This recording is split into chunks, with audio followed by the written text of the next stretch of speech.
sa inyong lahat, sa lahat po ng sumusubaybay ng United Bible Study. Narito na naman po tayo. Gusto ko ulit maranasan yun, yung excitement na meron ako mga bagong makikita. Natin, pinalabas talaga natin yung katas ng Book of John at ngayon yung Book of Romans naman. Pag-sharing, and excited po ako na dito po ay pag-aaralan po natin.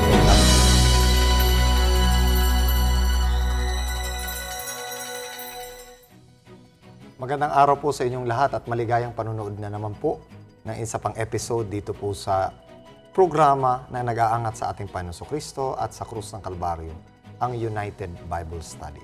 At sa ating pong pag-aaralan po natin ang Galatians chapter 5 and 6, may kinalaman po sa fruit of the Spirit.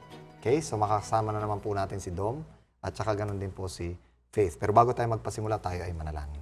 Nalangin po tayo. Dakilang Diyos, salamat po ng marami sa binigay niyo sa aming wisdom sa pag-aaral po namin ng Biblia at sa pag-discover po namin muli ng inyong pong bunga ng Banal na Espiritu. Nawa po ay kami po ay patuloy niyo pong pagpalain ng inyong pong Banal na Espiritu na kami po ay maging ma-exemplify po namin sa amin pong buhay ang mga fruits po na ito at lalo po naming makilala ang amin pong Panginoong Yesus. Salamat po sa inyo pong biyaya sa pangalan ni Yesus. Amen. Amen.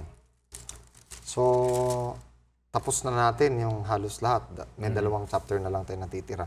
Ang una natin pag-usapan yung tinatawag natin Christian liberty na binabanggit.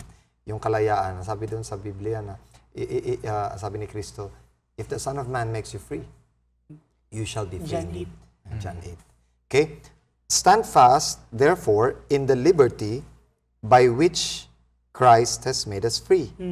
And do not be entangled again with the yoke of bondage. Pakibasa nga dyan sa, ano? So Christ has truly set us free. Now make sure that you stay free and don't get tied up again in slavery to the law. Di ba? Huwag ka na ulit magpatali doon sa pagiging alipin. Okay? Pagiging alipin, ibig sabihin, ganito yan. Huwag mong gagawing paraan ng acceptance mo sa Panginoon yung pagsunod mo sa kautusan. Okay? Wag mong gagawin lahat yun para tanggapin ka ng Diyos. Kundi, malaya ka na sa Diyos. Tanggap ka na ng Diyos. At kung gagawin mo man yun, is out of your gratitude. Hindi yun sa nabubuhay ka sa takot na, ako pag ginawa ko to, pag hindi ko ginawa to. Kundi, okay na ako. Tanggap na ako ng Diyos. Anak na ako ng Diyos. Ligtas na ako sa Kanya. At kung ano man yung nakabubuti sa akin, gagawin ko, hindi dahil sa alipin ako nito, kundi dahil sa kasiyahan ko na paglingkuran ng aking Panginoon. Okay? Verse 2, Piggy Faith, pakibasa. Indeed, I, Paul, say to you that if you become circumcised, Christ will profit nothing. Totoo nga naman po, no? Ano na nga pong mapapala ni Jesus Christ kung ma-circumcise sila, sinasabi po ni Paul dito. And I testify again to every man who becomes circumcised that he is a debtor to keep the whole law. Oh, kapag ka ikaw ay na-circumcise, dapat sundin Kasi mo ang... covenant yun eh. Covenant yun eh. Dapat sundin mo ang kautusan. Kaya lang, tatali ka na naman dun sa, okay, susundin mo. Hindi mo na naman masusunod. Eh di papunta ka pa rin kay Kristo. Eh di ganun din. Eh ba't hindi ka naman sumortcut? Ayan. Tuloy. And you have become estranged from Christ. You who attempt to be justified by law, you have fallen from grace. Kabasa nga dyan.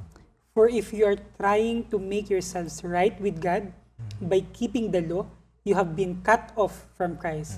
You have fallen away from God's grace. Ayun, kapag nagsumikap ka na naman, natanggapin ng Diyos sa pamamagitan mo ng pagsunod. Ano mang pagsunod yan? Kung halimbawa ginagawa mong pagsunod yung kalusugan, para tanggapin ka ng Diyos, nakatali ka na, wala ka na naman sa grasya. Nuwaglag ka na naman sa grasya, nandun ka na naman doon sa, hindi grasya, kundi doon sa pagsusumikap mo. Okay? Tapos, banggit dito na dapat mabuhay tayo sa grasya na wala tayong ibinayad, wala tayong effort doon, kundi undeserved, kundi gratitude lang na meron tayo. Okay? Tuloy. Verse 5, for we through the Spirit eagerly wait for the hope of righteousness by faith. Ayan. Ang hope natin, yung righteousness by faith. Yun ang hope natin eh. Undeserved, unmerited, ano pa? Undeserved at saka unmerited. Kung tumanggap ka man ng grace, it's not that you deserve. Hindi rin ikaw ang nagsumikap para ikaw ay tanggapin ng Panginoon. Wala kang ginawa. Okay? Tuloy, verse 6. For in Christ Jesus, neither circumcision nor uncircumcision avails anything, but faith working through love. Ayan. Wala na yan. Minsan pinapalitan kasi natin ang Panginoon Kristo ng mga tangible na mga bagay para pakiramdam natin. Talaga naliligtas tayo dahil may evidences. Pero ang evidence ay yung faith. Ang evidence ay yung ginawa ni Kristo. Doon tayo kunang hahawakan. Tapos na yun eh. Hindi pa ba evidence yung cross? Gusto talaga natin may sarili tayong pagsusumikap. Hindi ko sinabi na mabuhay tayo sa kasalanan, which will be discussed later. Ang sinasabi ko, kung gagawa ka ng katwiran, hindi para tanggapin ka ng Panginoon.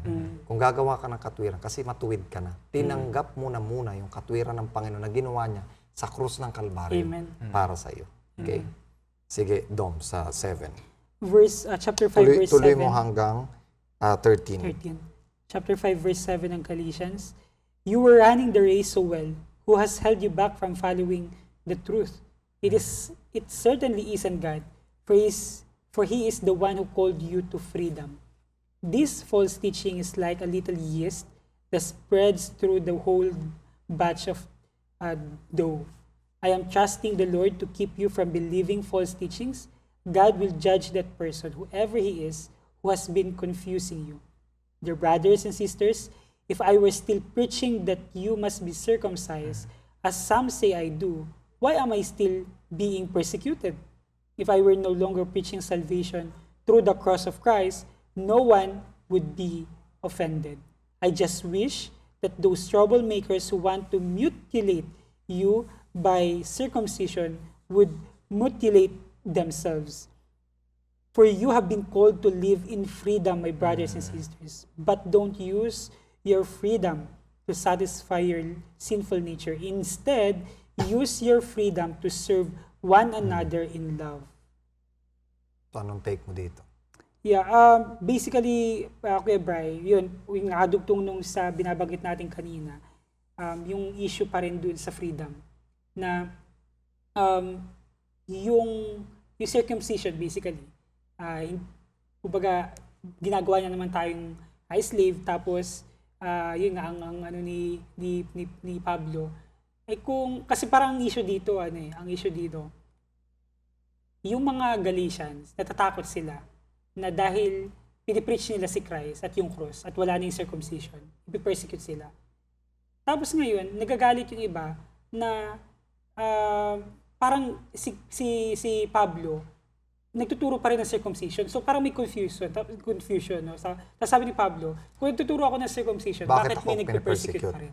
No? So basically, isang lesson dito siguro kay Abray, na although freedom, yung makaranas tayo kay Kristo, pero isang result talaga yun is magkakaroon talaga ng magiging offense siya doon sa mga trying hard pa rin. Kasi hindi nila matanggap na ikaw hayahay sila. Sila nagsisimikap. Ito. Dito tayo mag-ingat. Sa verse 9 sabi, a little leaven leavens the whole lump. At yung leaven na yun, in-advise na tayo ng Panginoon doon. Yeah. Be careful of the leaven of the Pharisee, which is hypocrisy. Kasi ano yan eh, yung hypocrisy, pagpapakitang tao. Yung circumcision, pakitang tao yan eh. Papakita mo na ikaw ay, okay, ito, malinis ka, ganyan-ganyan. Paano yung loob? Paano yung loob? Doon tayo mahina eh. Doon sa loob. At ang sinasabi ni Pablo, walang kwenta yan. Circumcised, uncircumcised, yung puso mo, ganun pa rin wala. Tsaka ang masakit dito, Kuya Bray, yung sinasabi rin ni Paul, sabi niya, the false teaching is like a little yeast that spreads through, di ba yung tinapay naman, maliit lang yan eh, pero pag umalsa na yan, lahat na. Lumalaki. So parang ganun yung effect nitong teaching na ito.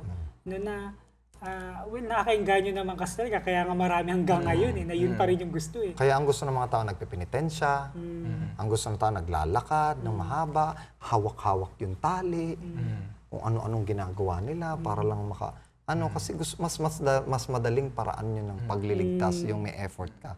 Pero yung sasabihin mo na, sasampalatayan ko lang si Kristo, ganun lang. Tapos na, ay unfair yun. Kailangan magsumikap ako. Kasi yan yung katuruan ng mga ibang relihiyon. Yung tinatawag nating, yung asceticism, yung talagang ascetic life, na kailangan magtiis ka, magpakabanal ka, para ma-avail mo yung langit. Pero dito sinasabi na, free ka na, walang bayad, malaya ka, may kalayaan. Pero ayaw tanggapin ng tao. Ayaw tanggapin ng tao. Kumbaga pag libre, nakakatakot. At ang gusto nila, pagsusumikapan nila yung mga bagay-bagay. Kaya, ang gusto ni Pablo, sandali lang. Tinawag kayo sa freedom. Huwag na kayong pumunta sa bondage. Kaya galit na galit ang Panginoon sa mga Israelita.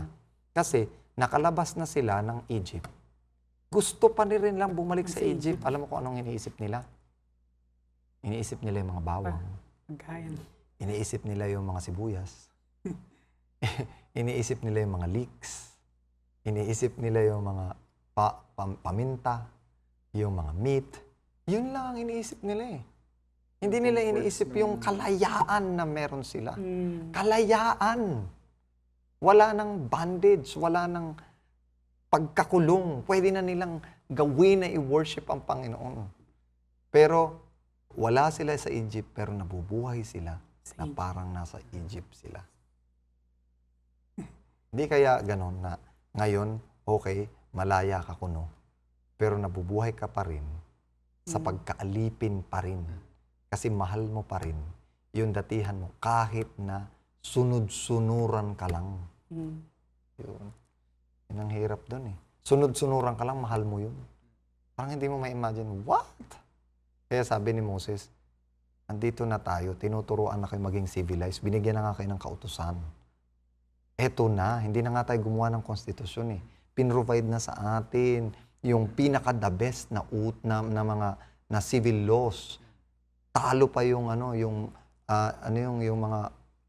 yung STEL, yung sinasabi mo na Hammurabi.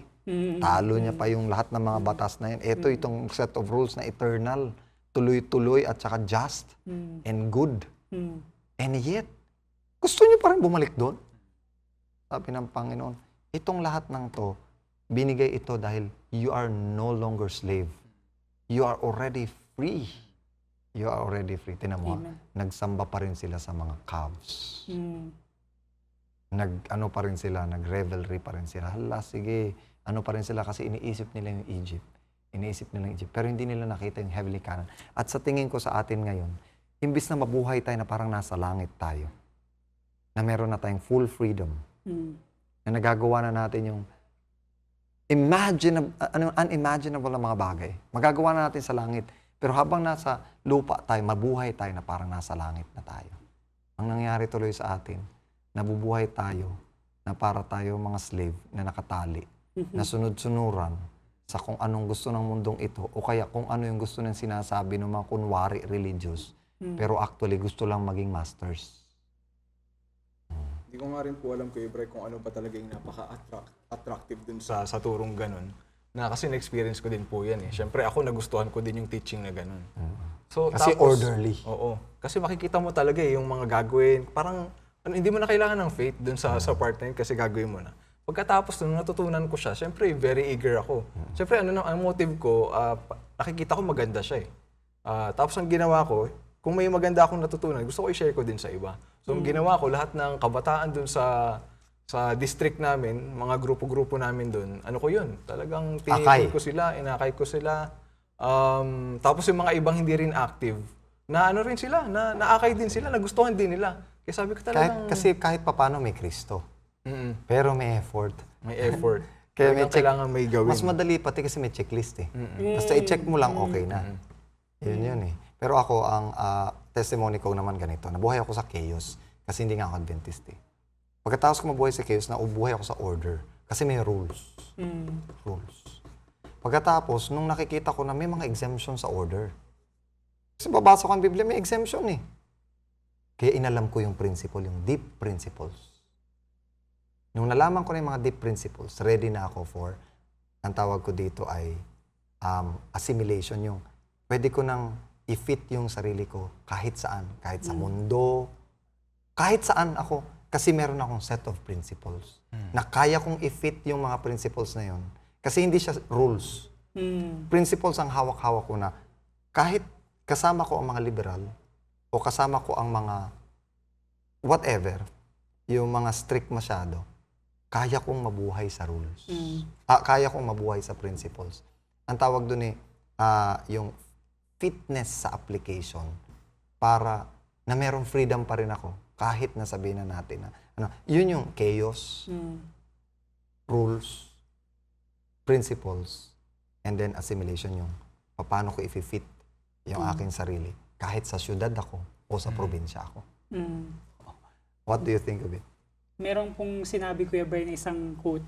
Galing ito sa kaibigan ko, sabi niya, "Blessed are the flexible, for they cannot be easily broken."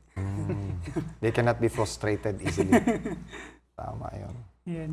Pero alam mo, pagka sinabi nilang flexible, sasabihin nila, parang adultery, Nag-compromise. nag-compromise. Pero actually, you can compromise the rules, but do not compromise the principles. Ang problema, akala nila, yung principles, yung rules, principles yun.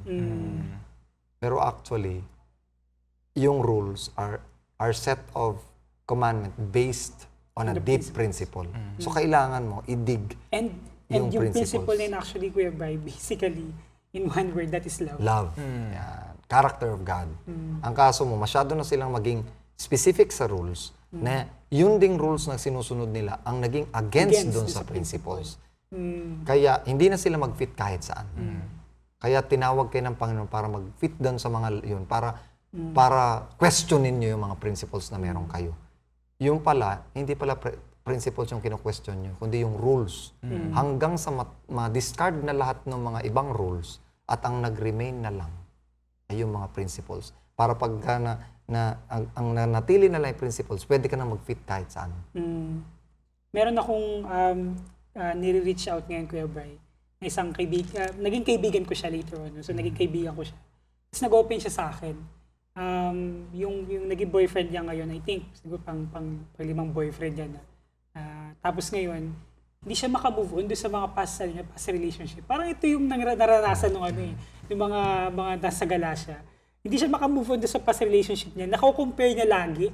Ayun, masakit yun. yung present pa boyfriend niya. So, basically, nakinig ako, tapos tanong ako, yung kumbaga, at least may labas niya yung mga issues. Tapos siya rin mismo yung makarealize. Pero, narealize ko dito, Kuya Bray, ito mismo yung naranasan ng mga Galacia, mga taga-Galatian. Kumbaga, break na sila nung break na sila doon sa... Nakipagbalikan pa. Gusto pa nilang, hindi sila makamove on. Hindi makamove on. At nakukompare pa nila yung karanasan nila doon as if parang mas maganda pa yung karanasan na yun doon sa present na nararanasan nila ngayon kay Kristo. Ayun. Kasi gusto natin by default bumalik doon sa kaalam na natin.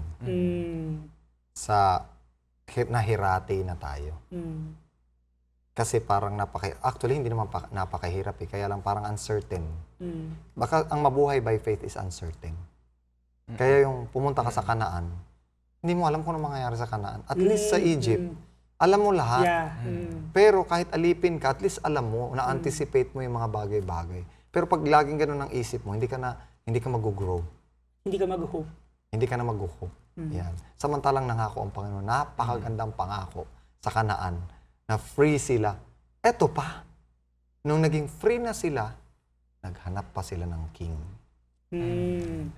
Gusto na naman nila maging slave. Gusto na naman nila maging slave, kaya naging slave. Sabi ni sino ba to? Si Eli ba? Si Samuel.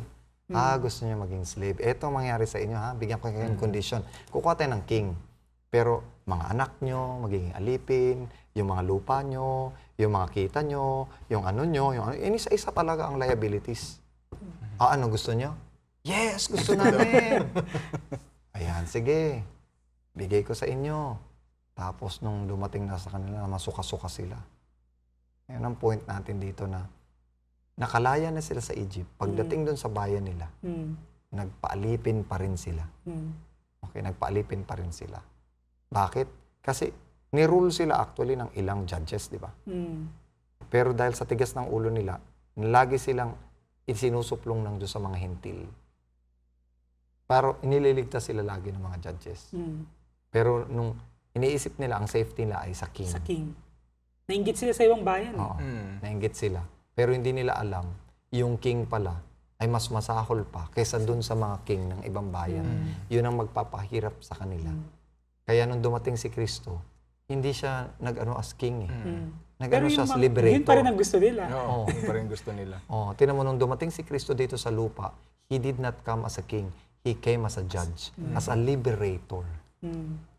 Niliberate niya, kagaya siya ni Samson, kagaya siya ni Gideon, na ang kanilang role all throughout judge is to liberate, to liberate, to liberate.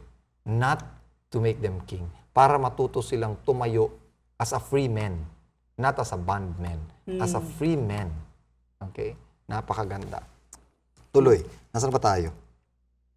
Verse 8? Yeah, 13. Okay. Yeah, for you have been called to live in freedom by my brothers and sisters, but don't use your... Ito naman yung balance. No, Kuya Brian. At least, makikita natin dito, si Pablo, hindi naman siya, sabihin natin na... Malaya ka na, gawin mo na gusto mo. yung gusto mo. So, I think, pinakita dito ni Pablo, yung tinatawag na totoong freedom.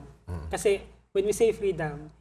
Freedom to what? Yeah. Yan. So, at saka pag sinabi natin freedom, meron siyang kaakibat na kumbaga responsibilidad. Dalawa yan eh. It's either freedom to do sin or freedom from sin.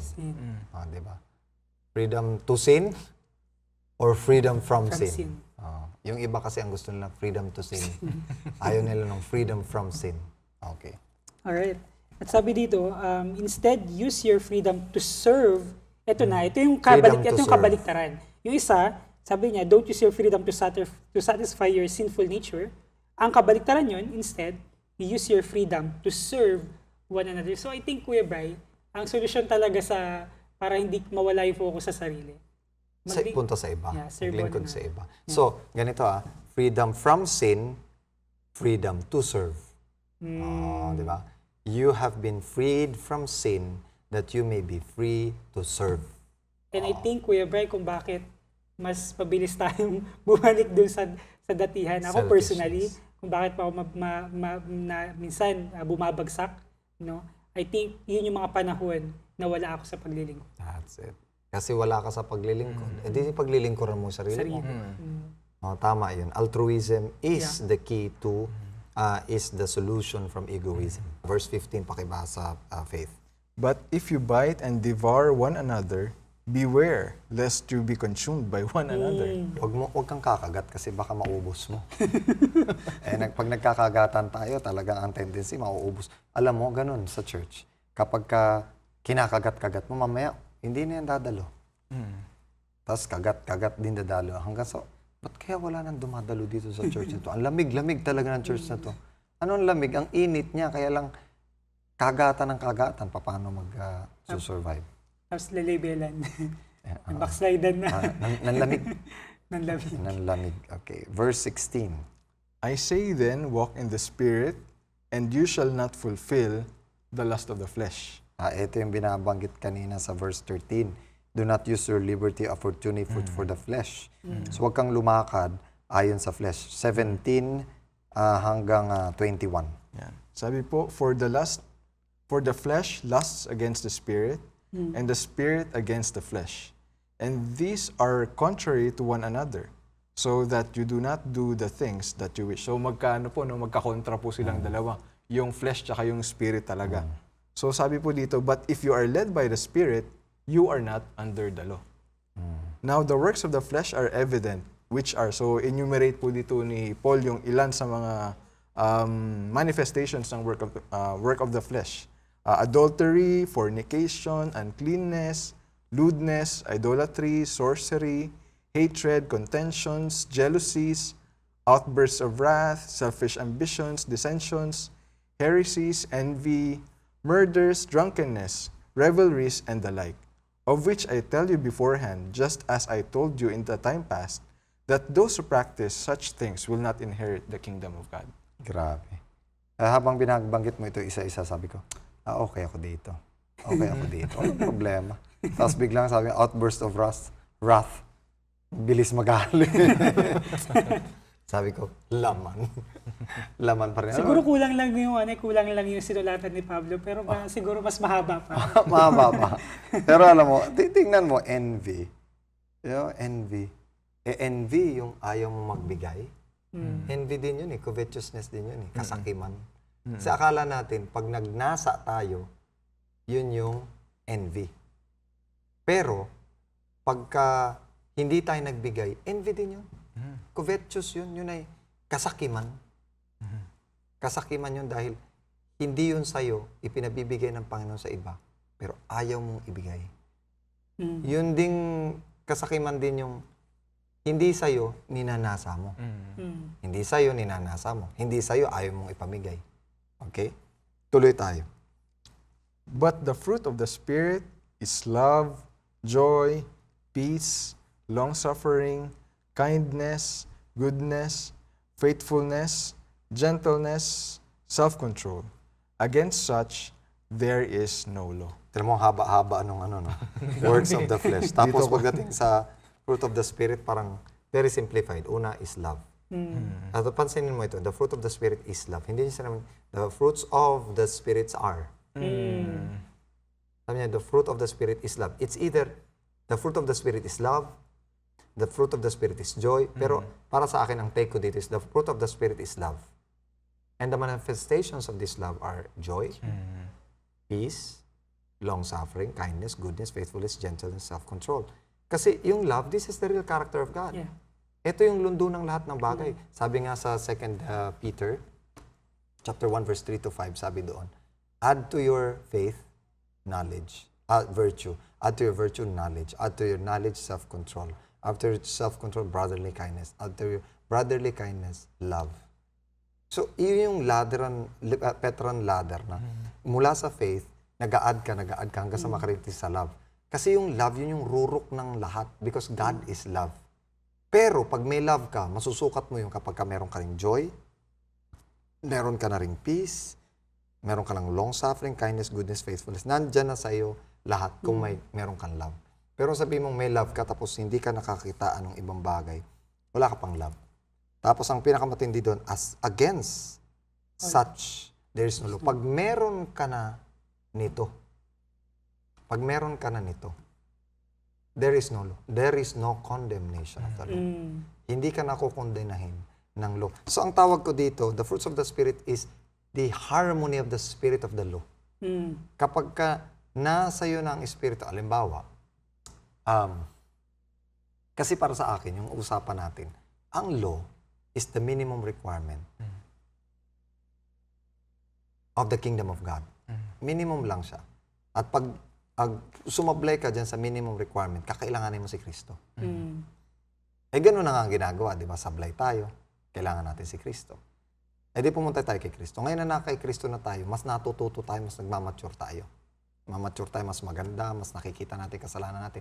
At saka, napupuspos tayo. Pag kulang tayo, pinuputuan tayo ng Panginoon. Pero pag bumalik tayo ulit sa law, doon sa law, minimum requirement lang yun. Hindi ba't pagka na kay Kristo na tayo, naaano na natin yung maturity nung law, na pag tinitingnan natin yung law na yun, parang napakasimple naman nun. Mas matindi na yung alam mo kaysa law. So, kapag ka nasa yun ng Espiritu Santo, pinagbubungahan ka na, hindi ka na kailangan pang utusan. Kasi definitely, kung hindi man ka-level mo, mas mataas ka pa doon sa letter. Kasi letter lang yun nasa spirit ka na Ginawa yung letters na yun by the principle of the Spirit.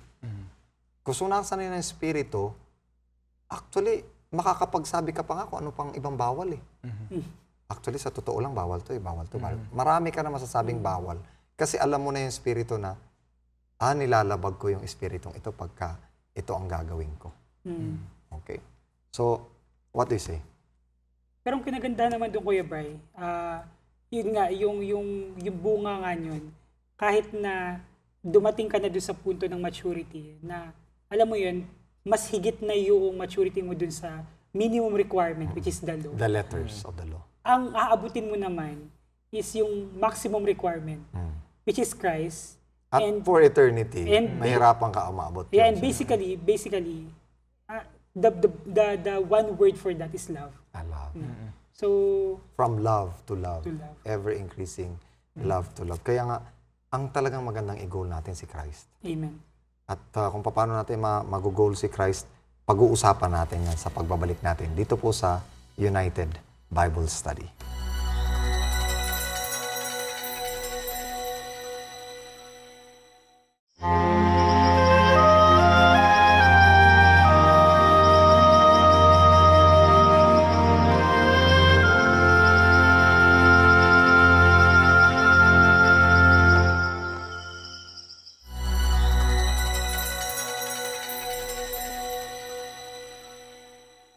Maligayang pagbabalik po dito po sa programang Inaangat ang ating Panginoong Kristo, United Bible Study. At medyo nakat tayo doon sa ating magandang usapan. And may reflection ka, Faith?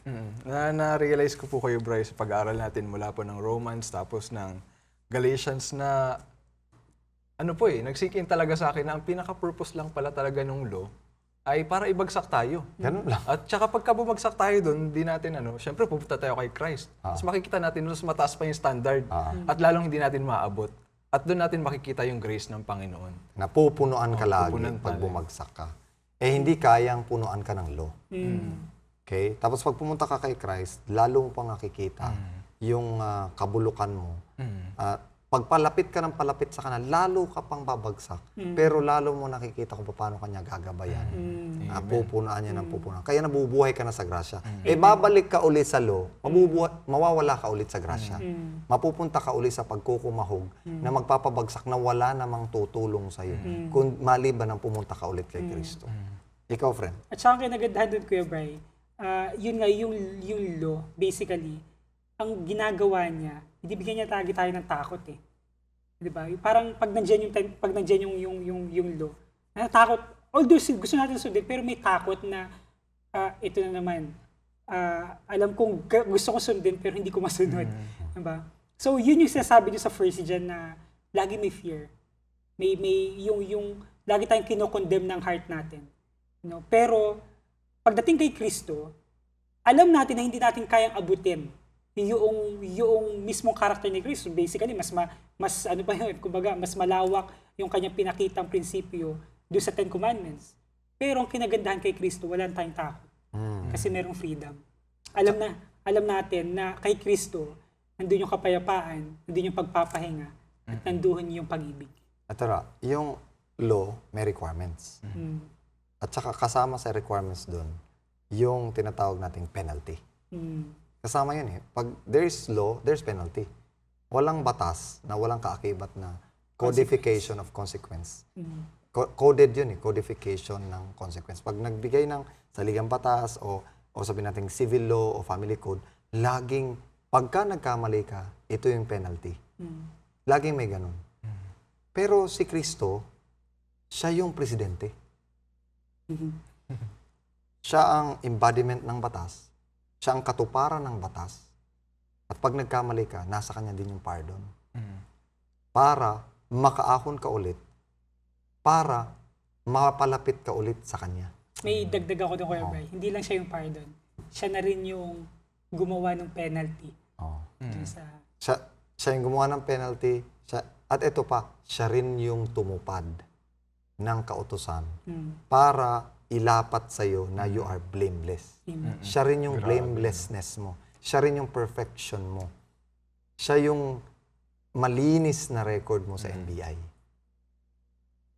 Bakit ka babalik pa doon sa law? Yun ang sinasabi dito. Ganda. 6 verse 1. Basahin ko. Brethren, tama ba to? If a man is overtaken in any trespasses, you who are spiritual, such a one, in spirit of gentleness, restore the one who is in the spirit of, with the spirit of gentleness, considering yourself, lest you also be tempted. Ito yung pag ako'y ako'y nagpapayo sa mga kabataan. Sinasabi ko sa kanila, pinapayuhan ko kayo para hindi kayo magkamali. Pero ang ibig sabihin nito, nagpapakumbaba ako na kung sakasakaling magkakamali din ako, kayo na pinagpayuhan ko. Pagpayuhan nyo rin ako. Kasi baka bumagsak din ako. Kaya ginagawa ko ito sa inyo. Dahil gusto ko rin gawin ito sa sarili ko. Ganun dapat pagka nagpapayo tayo. Kasi ganito yan eh. Pag nagpapayo tayo, yabang-yabang natin eh. Kung dikdikin natin yung pinapayuhan natin, akala mo hindi ka rin magkakamali. Pagka nagpapayo ka, isipin mo, baka rin mangyari sa'yo. Kaya kung ano yung paraan ng pagpapayo mo, kung sakasakaling mangyari yun sa'yo, yun din ang paraan ng pagpapayo mo sa kanila. You have to be very gentle. Di ba? Isa pa. Bear one another's burdens and so fulfill the law of Christ. Kapag ka pala pinagagaan natin ang pasanin ng isa't isa, ginagawa natin yung pinaka-prinsipyo ng kautusan. At ang prinsipyo ng kautusan ay pag-ibig. At yung buong commandment ng Panginoon ay sa ngalan ng pag-ibig. Pero kapag ka ini-insist mo na sa kanila sundin ang kautusan ng walang kapag-ibig, hindi ka na rin sumusunod sa kautusan. Kasi wala nang pag-ibig eh. Ang daming kapatid, yan, pagpapayuhan ka. Walang pag-ibig. Talaga, didikdikin ka. Tapos gusto nila talaga mag-suffer ka. Hindi pwedeng palampasin yan. Yan. Pagka ganun, itinuturo mo sa kanila na sumunod sila sa kautusan ng walang pag-ibig. And therefore, parang sinasabi mo sa kanila, huwag talagang sumunod sa kautusan. Ikaw din mismo nagpapalabag sa kanila. Kasi dahil wala kang pag-ibig, and therefore, susundin nila yun ng walang pag-ibig.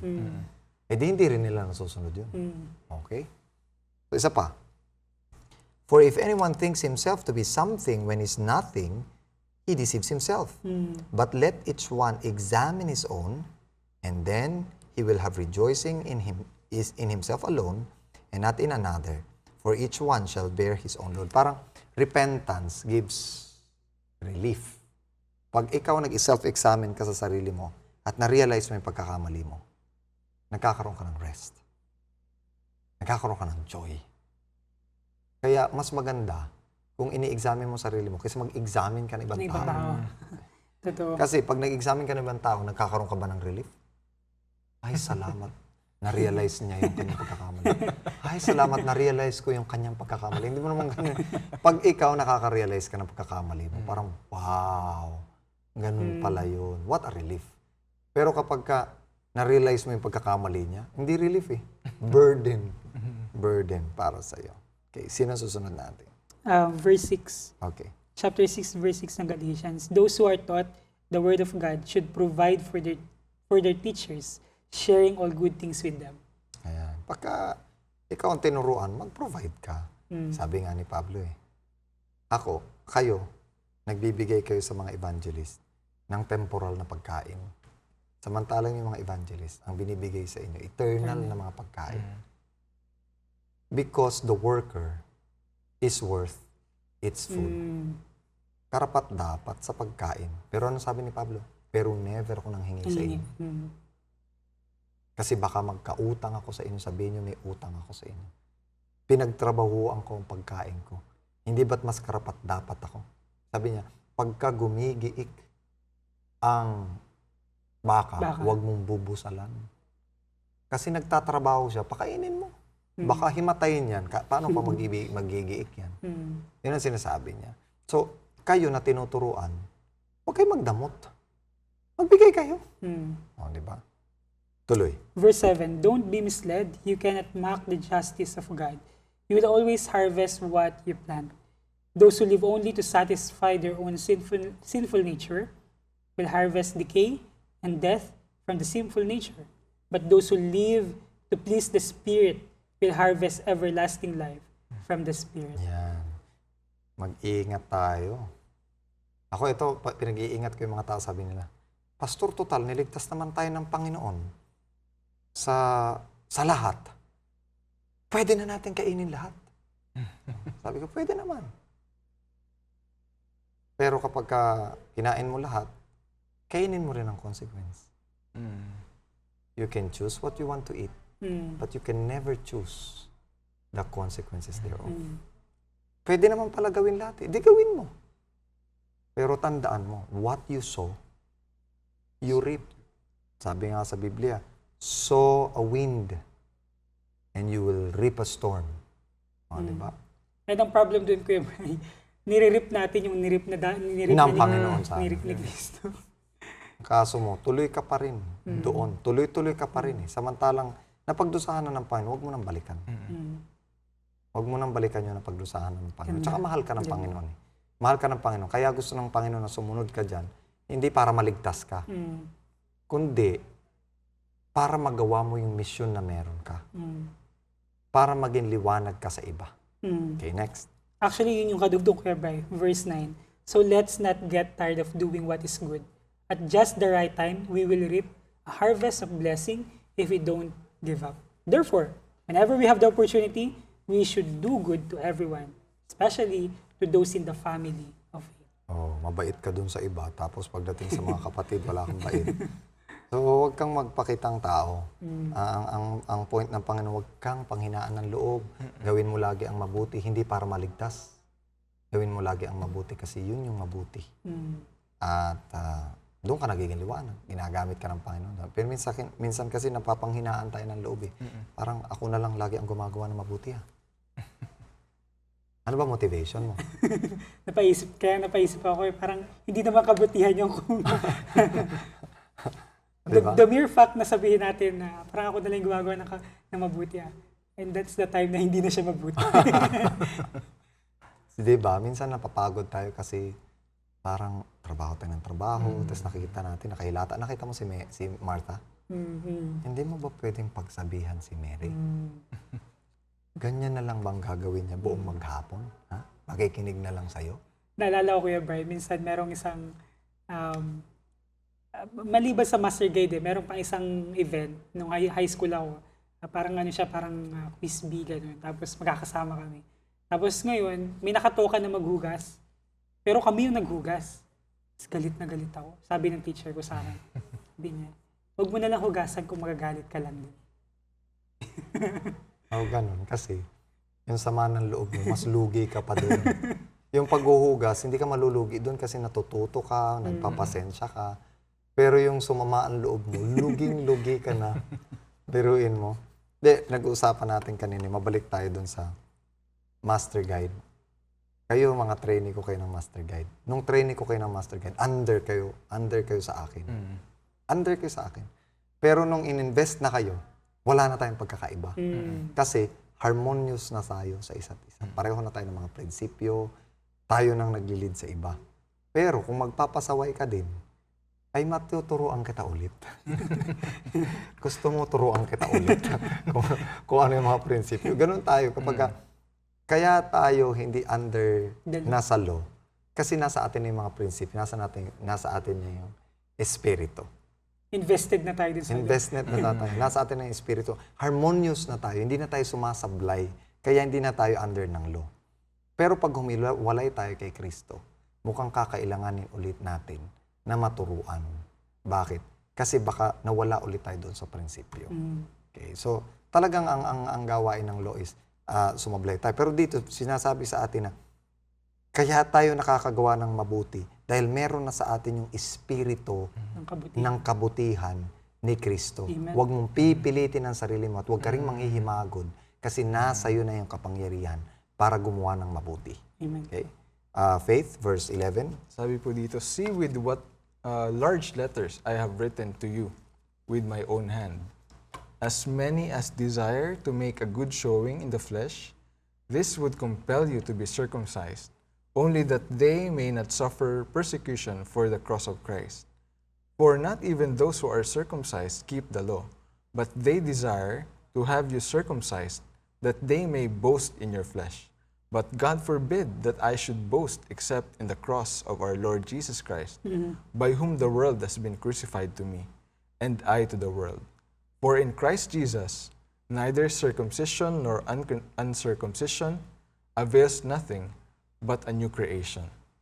ano mo dito yung main na nakuha mo dyan, Faith? Ako po, nakita ko po dito, yung sinasabi niya pong pagmamalaki po, na pagmamayabang ng mga kanila pong mga ginagawa na pinaka-motivation lang po pala talaga nun ay para makita ng iba yung ginagawa natin para Ako sumikat. ang nakapagpa-circumcise dito. Mm. O kaya ako ang nakapagpabaptize dito. Disciple ko to.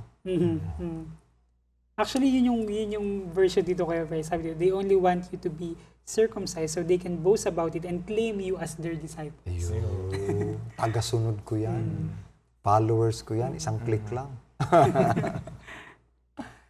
Ewan ko, pero ang sabi ng Panginoon, sa huling araw, Thessalonians yata sabi, they draw disciples for themselves. Drawing disciples for themselves. Hindi yung if I be lifted up, I will draw all men unto me. Imbis na i-draw natin sila kay Kristo, i-draw natin sila sa ating sarili para maipagmalaki natin na tayo ang nakapagpabinyag, tayo ang nag-disciple sa Kanya para pag sumikat siya, sikat din tayo. Dagdag daw po sa bituin. Pero maganda po dito, nakita ko na sinasabi po dito ni Pablo sa verse 15 na yung mga bagay daw po yun, whether yung ginawa nating mga bagay-bagay na maganda, sabi niya dito, circumcised ka man or hindi, wala siyang sense, wala siyang pinatutunguhan. Pero meron siyang isang magandang nangyayari kapag ka na kay Kristo ka. Yung panibagong creation ka, na natanggap mo yung grace ng Panginoon sa buhay. Ito yun. Ang mahalaga ay panibago ka. Pero kung hindi ka rin panibago at nagpatuloy ka lang, ganun ka pa rin. Pero dito gusto ko yung boasting. Si Pablo, mayabang. Pero magkaiba sila na ipinagyayabang ng iba. Ang ipinagpayabang ni Pablo, hindi yung kanyang nagawa, kundi yung nagawa ni Kristo sa krus ng Kalbaryo. Dapat dito tayo mayabang. Dapat ang ipagyabang natin ay si Kristo at yung kanyang ginawa sa krus ng Kalbaryo. Pag yan ang ipinagyabang natin, He will draw all men unto Himself. Yan ang kapangyarihan ng gospel. Kaya I am not ashamed of the gospel. Sa Tagalog, makapal ako. Walang hiya ako. Pagdating sa gospel. Bakit? It is the power of God unto salvation. Ayan na. Nagkukonclude na tayo. Balik tayo sa unahan. Sa Romans. Pagdating sa gospel, kapalan na to. Bakit? Ito lang ang tanging chance. Para mailigtas ko sila. Hudyo man o hintil. Mula sa pananampalataya hanggang sa pananampalataya. Dahil mabubuhay lamang tayo sa pananampalataya. The just shall live by faith. So, yun. At tapusin ko ito sa verse 16, napakaganda. And as many as walk according to this rule, peace and mercy be upon them and upon the Israel of God. From now on, let no one trouble me. Okay? For I bear in my body the marks of Jesus. Parang sinasabi niya, I have nothing to prove. Meron na akong certificate kay Jesus dito sa likod ko. Ano yun? 40 slashes minus 1. Tapos ilang shipwreck. Di ba? May snake bite. May snake bites. Kung ano pa, lahat yan ay sinuffer ko. Tapos sasabihin niyo sa akin na kailangan kong sumunod sa ganito. Sabi ko, walang kwenta na yun. Kung pruweba lang ang pruweba, ang pag-uusapan, para sabihin ako'y disciple ng Panginoon, hindi naman sa pagmamayabang. Ayan. Baka hindi pa nagawa ito ng mga totoong disciple ni Jesus na sumunod sa kanyang mga yapak. Kaya sabi ng Panginoon, greater things you can do if the Holy Spirit is with you. Kasi, kaya bumagsak ang mga disipulo yung kabiliban sa sarili. Pero si Pablo, pinabagsak muna sa ng Panginoon. So, sobrang bilib niya sa sarili. Binulag siya para makita niya na walang-wala ka talaga siya. Kasi tama yun eh. When I am weak, God's strength is made perfect in me. Kaya, lagi siyang pinasasakitan ng Panginoon. Para lagi siyang dependent sa Panginoon. Kaya tayo, kapag pinasasakitan tayo ng Panginoon, huwag tayo magreklamo. Isipin na lang natin na ito'y paraan para mahubog yung ating pagkatao, para maging dependent tayo sa Panginoon. Kasi yung comfort, yan ang deceptive. pagka comfortable ang buhay, bumabagsak tayo. Mm. Di ba? Pero pag bumabagsak tayo, napapalapit tayo sa Panginoon. Kaya hindi lang law ang tagapagturo natin. Yun mismong trials and temptations sa buhay. Kaya kahit wala kang law, yung trials and temptations is enough to teach you Mm. para maglong, para to seek God, Mm. para to seek for Jesus Christ. And yet, hindi natin sinasamantala yung trials and temptation. Ang nangyari sa atin, naghihimutok pa tayo sa Panginoon, you are tempting me, Lord. No, the Lord cannot be tempted and the Lord will not tempt you. But you fall so that you may know who you are, that you may depend on God alone. Amen. Amen. Okay. Final take. Ano ang mga natutunan nyo sa buong series na ito? Kasi ito na yung katapusan ng series na to eh. From the start to this end, ano yung kabuuan na binago sa perspective ninyo sa buong pagkatao nyo? Kasi definitely malaki ang bagay na nakita natin from Romans to Galatians. Sino ang gustong mauna? Ito na, Kuya Faith. Ako po, talagang napakaganda po na pag-aaral natin na to. Yung sinabi niyo po na talagang makakapagbago ng buhay. Ako po personally talaga. Malaki po ang effect nito sa akin kasi marami po akong pasasalamatan sa Panginoon. Unang-una yung law. Yung pagtingin ko po sa law ay nabago po dito, iba na. Dati kasi Hindi na siya. sobrang... Oo eh. Parang, hindi naman talaga siya totally negative yung tingin ko. Actually, maganda yung tingin ko. Pero mas maganda pa siya ngayon. Oo. Na ito pala yung ang pinaka-goal po pala talaga nito ay pabagsakin tayo at lalo tayong ilapit sa Panginoon. Ilapit Actually, tayo sa hindi lang Panginoon. pabagsakin, no? Patayin. Opo. Yun ang po. Pinasalamatan ko po yun. Pinasalamatan ko din sa Panginoon yung mga, kakababanggit yun lang mga trials. Temptations. Kasi ngayon po, actually, marami akong problema ngayon. At parang talagang, tawag dito, parang, alam niyo, parang susuko na ako. Pero maganda pala yun, dapat pala sumuko na talaga ako. sa Sumuko Panginoon. talaga. Sumuko na pala ako na hindi ko na pinaglalaban na tinatry ko pa yung mga bagay na pwede kong gawin on my own. Pero ang gusto po pala ng Panginoon ay tignan ko yun as a positive thing at pasalamatan ko yun kasi yun na yung nagpapakita ng pagmamahal ng Panginoon sa akin. At lalong-lalo na, doon ko po nakikita yung grace ng Panginoon sa akin na He really cares for me. And gusto niya po talagang makilala ko pa siya ng mas lalo pang mas malalim pa bilang tagapagligtas ko. Amen. Ikaw. Ako naman, Kuya Bri, actually, nakwento ko naman yung mga past experiences, no? Pero ako meron talaga akong present experience. And I think ito yung mas naging relevant.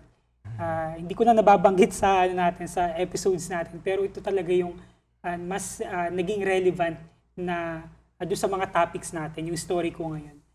Merong currently merong mga situations, let's say suffering and pain na mga nararanasan ko, may mga kumbaga masasakit na pangyayari sa buhay. Tapos madi-discourage ka na sabihin ng iba, bakit mo pa kasi itutuloy yan? Nakihirapan ka na nga. Or kaya naman, yung bibigyan ka talaga ng doubt. Basically, ang daming doubt. Not to do good. Yeah, ang daming doubt na pumapasok na, bakit ko kailangan manatili? Bakit ko kailangan manatili? Bakit ko kailangan manatili? And, maano siya, talagang ang hirap. Hindi ko lang may specify yung buong story. Pero ang hirap niya kapag walang nag-i-encourage sa'yo, na wala kang maririnig, na it will produce patience, it will produce love, it will produce something greater than you. And itong pinag-aralan po natin ngayon, ito po actually yung Pwedeng maging crossroad turning points ito. and ito po yung encouragement. Dahilan, no? Ito po yung encouragement ngayon na wala akong reason para panghinaan doon sa mga bagay Huwag na yun. kang manghimagod sa At wala paggawa ng akong reason, Kuya Brian, na sabihin natin sukuan ng iba at sukuan yung sarili ko. Kasi si Kristo, basically, sukuan talaga yung sarili natin kasi kasuko-suko naman talaga. Pero ang kinagandahan doon, huwag nating susukuan ng Diyos. Yung Diyos, siya nga yung Huwag nating susukuan ng Diyos. Sumuko tayo sa sumuko Diyos. tayo sa Diyos. And yun nga, ang pinakamaganda dito, Kuya Bri, yung reminder sa akin lagi, na through it all, sabi nga ni Pablo, dun sa Romans 8, through it all, it produces the character na piniprepare sa'yo ng Panginoon in the future. Na yung hope, yung patience, at kung ano pang character na gusto niyang makita sa'yo. And sabi ko nga, what if kaya 3 years ago, 2 years ago, 1 year ago, sinukuan ko itong pagsubok na ito. Ito ba ako ngayon kung sino ako ngayon? And ito actually ngayon ko ito nasabi. And I think yun yung mas magbibigay sa akin ngayon na encouragement.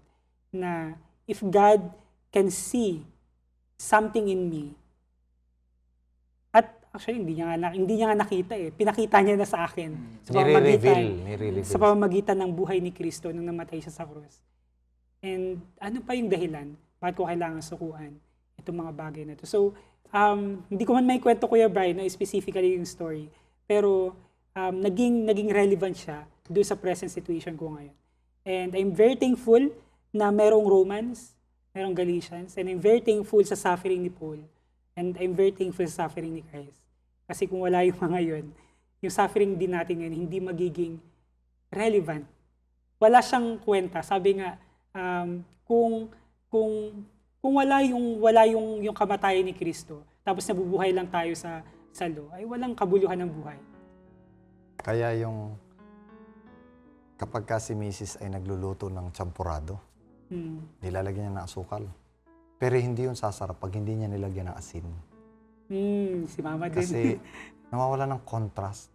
Kaya hindi tatamis ang buhay mo kapag ka hindi nilagyan ng pait o alat. Minsan ang nagpapasarap sa buhay natin ay yung pait. Hindi magiging masaya ang langit kung walang hirap dito sa lupa. Kasi hindi mo makikita yung saya. Nakita nyo sa survival, hindi magiging masarap yung pagkain kung hindi kayo nag-fasting ng todo-todo. Yung hirap, Pero pagdating sa camp, kakain kayo ng napakasarap. At yun natin, nakita mo yung mga hindi vegetarian? Hindi sila vegetarian tapos wala kaming luto-luto kasi nakalimutan nga yung gas. Ang ginawa, wala rin kawali, di ba? Nakalimutan. Ang ginawa, ginagayat lang namin. Tapos kinakain lang ng hilaw. Di ba? Naalala mo? Tapos meron dong kailanman hindi kumain ng gulay. Pero nung panahon na yun, sarap na sarap siya sa lahat ng mga gulay. Bakit? Kasi sobrang gutom. Lahat ng makain, masarap. Kaya ginagawa na, dinideprive tayo ng Panginoon. Kagaya ng sinabi niya sa Deuteronomy, ginutom ko kayo. Para makita nyo na hindi lamang ang tao nabubuhay sa pagkain, kundi sa bawat salita ng Diyos. At kung sakali man na tayo ay pahintulutan ng Panginoon maghirap para maramdaman natin yung tamis ng kanyang pag-ibig, tamis ng kanyang pagsinta, tamis ng provisions na binigay niya sa kanyang anak. Kaya doon sa krus ng Kalbaryo, ligaya ang naramdaman ng Panginoon. For the joy that was set before Him, endured the cross, suffered, and despised the shame. So, ang iniisip niya yung reward ay ikaw. Yung joy ay ikaw, that you are His great pearl of great price. Gusto niya na makuha ka niya. Sa anumang paraan kukunin ka niya kasi ikaw na ang kaligayahan niya. Ang tanong, siya rin ba ang kaligayahan? Tayo manalangin. Dakila po namin, Diyos, pinupuri ka namin sa kaitaasan. Kayo ang Diyos na makapangyarihan sa lahat at karapat-dapat sa lahat ng pagsamba. Salamat sa grasya ninyo, Panginoon. Salamat sa malaking biyaya ninyo. Salamat sa kapangyarihan ng pagliligtas at salamat sa kalayaan na pinagkaloob niyo sa amin. Bigyan niyo kami, Panginoon, ng kapangyarihan upang gumawa ng mabuti at huwag maghimagod hanggang sa kayo dumating sa pangalan ng Panginoong Hesus. Amen. Salamat, Faith. Salamat, Dominic. At salamat din po sa lahat po ng ating manonood. Salamat po sa pagsubaybay ninyo sa buong kapitulo, sa lahat ng sa libro po ng Galacia at sa libro ng Roma. Itinaas natin ang ating Panginoong Kristo, ang biyayang ipinagkakalob sa atin at ang kalayaan. Hanggang sa muli po na United Bible Study. Magkita-kita po tayo muli.